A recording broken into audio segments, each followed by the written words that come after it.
the question was a long question. The question was that the 6 Goswamis,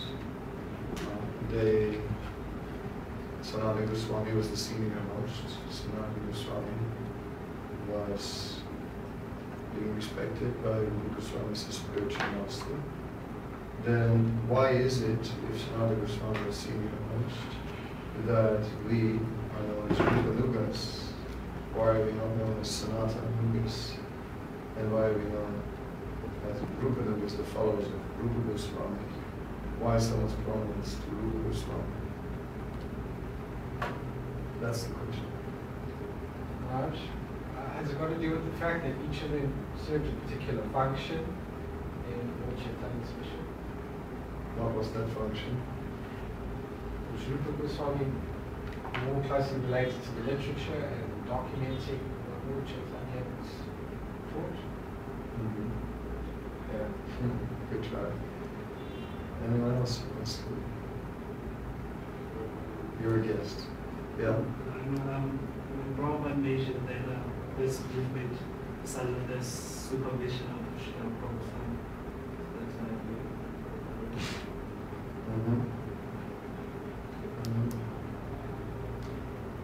Maybe because he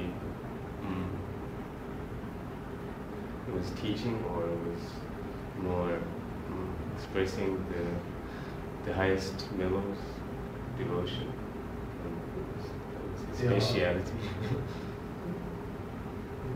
And that's what we aim for. Yeah, his answer is the closest. Rupa Goswami is known as the Rasa Acharya. He's known as the one who is like, in the most complete way, representing Lord Chaitanya's teachings.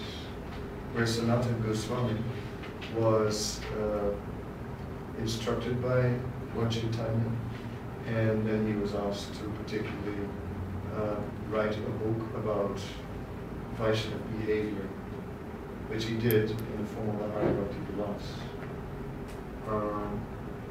But Rupa Goswami, of course, Sanatana Goswami also wrote the Brihad Bhagavatamrita, which is a book which gives the highest conclusions. But Rupa Goswami's writings especially were considered to be like completely representing the essence of rasa, which is the special contribution of Sri Chaitanya Mahaprabhu. Therefore, Rupa Goswami is known as Rasacharya. And that's why we are following in the footsteps of Rupa. So we are Rupa Nugas. So this book, The Nectar of Instruction, is or Upadesh Amrita, is an important book. It's a very quick, step-by-step overview of the philosophy. It begins with the qualifications of a bona fide spiritual master. Then we are carrying forward and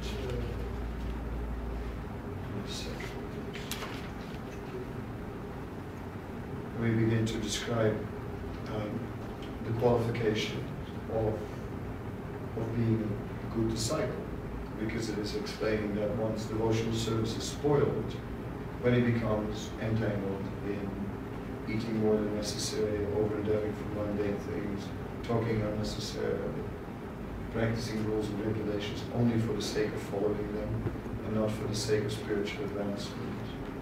5, associating with worldly-minded persons and being greedy for mundane achievements. So these things spoil spiritual level. This is the second verse. And now we are looking at favorable principles. So this is typical of Vedic literature. It said, Sa vidi nisedu shur etio evakinkara. All the favorable principles and all the prohibitions. So there's always favorable principles and prohibitions. Like in our case, in the basic process, what do we have? And then, like this verse, we have this verse, this third verse, which is very relevant with the more positive principles being enthusiastic. Well, you know, our positive process is the chanting Hare Krishna. So we have the prohibition, the 4 regulative principles, and then positive injunction, chanting Hare Krishna. So we're also having these 2 elements. So these 2 elements are always there. Some prohibitions are there. So in the previous verse, then we had the prohibitions, and now we're getting the favorable activities. Text 2. Utsahan istyadharyat tat karma pravartanat sangha jagat sato vriti sati bhakti pasitati.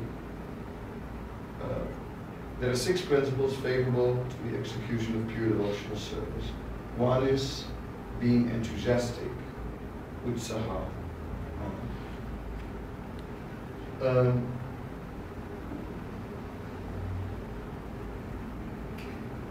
Being enthusiastic appears to, and maybe some of the other things mentioned here also, appears to be a state of the heart. Right? It's a sentiment, and sentiments are not so easily dictated. You cannot just say, be enthusiastic when you're not enthusiastic. You can say, so when being enthusiastic is stressed, it means the cultivation of enthusiasm. So how can we cultivate enthusiasm?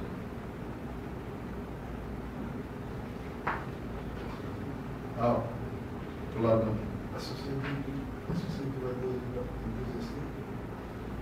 And associating with enthusiastic people? Can you, do you know a story about that? Some illustration. That I can do it right now.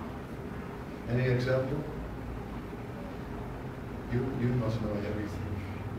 You can, okay, if nobody knows, you can say. The story of Vishnu Jaiman. Okay. Of how he used to go to 8 to 10 hours of Harinam every single day. And he used to tape up coins on his fingers just to he can get some noise out of the drum, you know, after so many hours. And then they asked him, how is he so enthusiastic? He said, if he's not enthusiastic, he just acts enthusiastically. And then by acting enthusiastically, he sees somebody else being enthusiastic, and then he gets enthusiastic through that. Like, go away inside. And he had the coins because he had gloves. He's playing Madonna with gloves on because he's playing 8 hours or 10 hours a day, so his hands were like getting pretty broken up. So then he put some coins so he still get a sound of the head with the big gloves.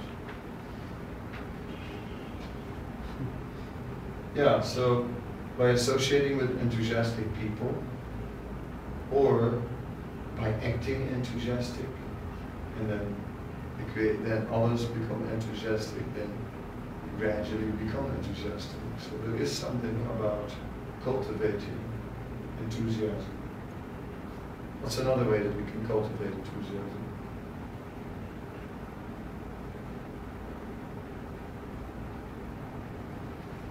Okay, you're by doing the things that you like within Krishna consciousness.